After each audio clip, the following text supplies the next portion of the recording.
આત્મદેવ કહે ભગવાને મને બધી વાતનું સુખ આપ્યું છે, પણ એક વાતનું દુઃખ આપ્યું છે, મારે ત્યાં સંતાન નથી. ભગવાનને કહે કે હે પ્રભુ, તમે મને બધું આપ્યું, પણ જો એક મને સંતાનનું સુખ આપ્યું હોત ને તો મને બધું મળી જાય.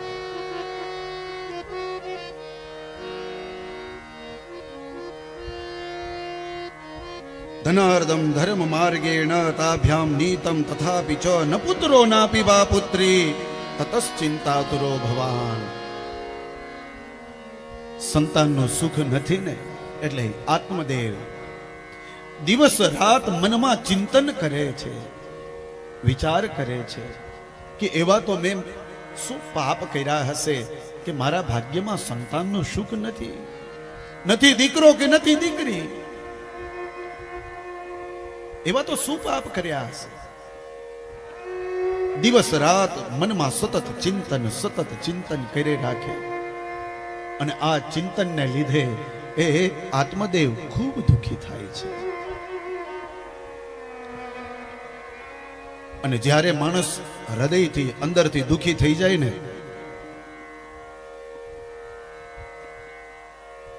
પછી એને વિચાર મરવાના આવે. મનમાં વિચાર એવા કરવા લાગે કે આની કરતા મરી જવું સારું, મરી જવું સારું.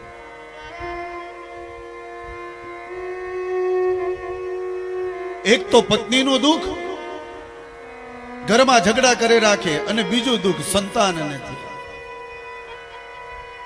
આત્મદેવે પણ એવો વિચાર કર્યો કે ચાલ હવે આ દેહને છોડી દઉં. એટલે એકદાચ સદ્વિજો દુઃખાત ગૃહમ ત્યક્ત્વા વનમ ગતઃ. ઘરને છોડી દીધું, ઘરને છોડી અને આત્મદેવ વનમાં વયો ગયો.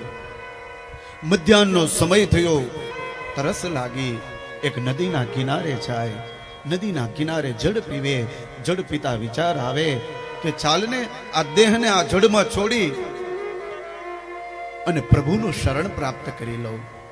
હવે નથી જીવવું આ સંસારમાં, દુનિયામાં. અને ત્યારે આત્મદેવ એ દેહને નદીમાં છોડવા જાય, એ જલમાં છોડવા જાય. પણ કહ્યું છે ને, મારવા વાળા કરતા તારવા વાળો છે ને એ શ્રેષ્ઠ છે સાહેબ. ભગવાનને બચાવો છે ને એ ગમે ત્યાંથી બચાવે, ગમે એ રીતે તમને બચાવે. એ જ સમયે એક યતિ ત્યાંથી નીકળ્યો છે. એ યતિ ત્યાંથી નીકળ્યા, એને જોયું કે બ્રાહ્મણનો દીકરો પોતાના દેહને આ નદીમાં છોડે છે. એટલે દૂરથી પેલા યતિએ બૂમ પાડી, હે ભૂદેવ ઉભા રહો. આત્મદેવ ઉભા રહ્યા. આત્મદેવની આંખમાં અશ્રુની ધારા વહી રહી છે, રોવે છે. આ યતિએ જોયું, યતિને ખબર પડી ગઈ કે આ બ્રાહ્મણ કંઈક દુખી લાગે છે, ચાલ હું એની મદદ કરું. એની બાજુમાં ગયા, કહે છે ભૂદેવ કથમ રોદિષે વિપ્રત્વમ કાતે ચિંતા ભવિષ્યતિ બલીયસી વદત્વમ સત્વરમ મહ્યમ સ્વસ્ય દુઃખસ્ય કારણમ. હે ભૂદેવ, કેમ રોવો છો, કેમ દુખી છો, તમારા દુઃખનું કારણ બતાવો.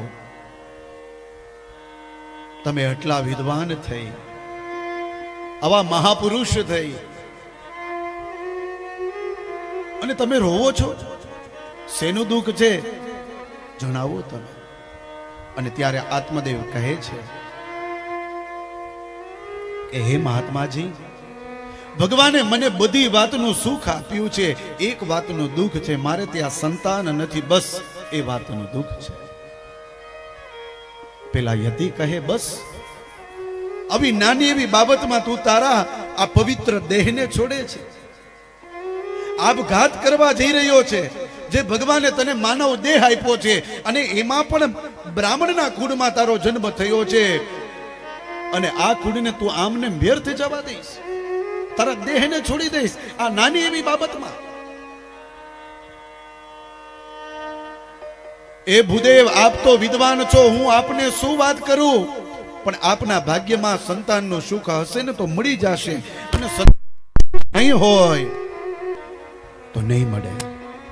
એટલે હે ભૂદેવ, આપ દુખી ન થાઓ. તમારા ભાગ્યમાં જો સંતાનનું સુખ હશે ને તો તમને મળશે. બાકી બધું છોડી દો, ભગવાનનું ભજન કરો, બહુ દુખી નહીં થાવ. અને ત્યારે આત્મદેવ કહે છે કે હે મહાત્માજી, આપને શું ખબર? આ સંસારમાં રહેતા વ્યક્તિ, આજુબાજુમાં રહેતા વ્યક્તિઓ, કુટુંબીજનો એક જ પ્રશ્ન કરે, આપને ત્યાં બાળક છે, દીકરો છે કે દીકરી છે? શું જવાબ આપવો મારે? હવે તો હું જવાબ નથી આપી શકતો, એટલો દુખી થઈ ગયો છું. આપને ખબર નથી, દિગ્જીવિતમ પ્રજાહીનમ દિગ્રહમ ચ પ્રજા વિના દિગ્ધનમ ચાનપત્યસ્ય દિક્કુલમ સંતતિ વિના. ધિક્કાર છે આ જીવનને કે જેમાં સંતાનનું સુખ નથી. પેલા ઘરને ધિક્કાર છે કે જે ઘરમાં નાનું એવું બાળક નથી. એ ધનને પણ ધિક્કાર છે કે એ ધનને ભોગવનાર સંતાન નથી. એ કુળને ધિક્કાર છે કે કુળમાં કુળ દીપક નથી. અરે હે મહાત્માજી, એનાથી વધારે હું આપને વાત કરું ને તો મારા આંગણામાં એક ગાય રહેલી છે, એ ગાયને વાછરડું નથી. અરે એનાથી આગળ કહું ને તો મારા આંગણામાં વૃક્ષ વાવ્યું છે, એ વૃક્ષમાં ફળ નથી. આવા તો મેં શું પાપ કર્યા હશે? સમજાતું નથી. અંતે એવો વિચાર કર્યો છે કે આ નદીમાં પડી અને મરણને શરણ થઈ જાઓ.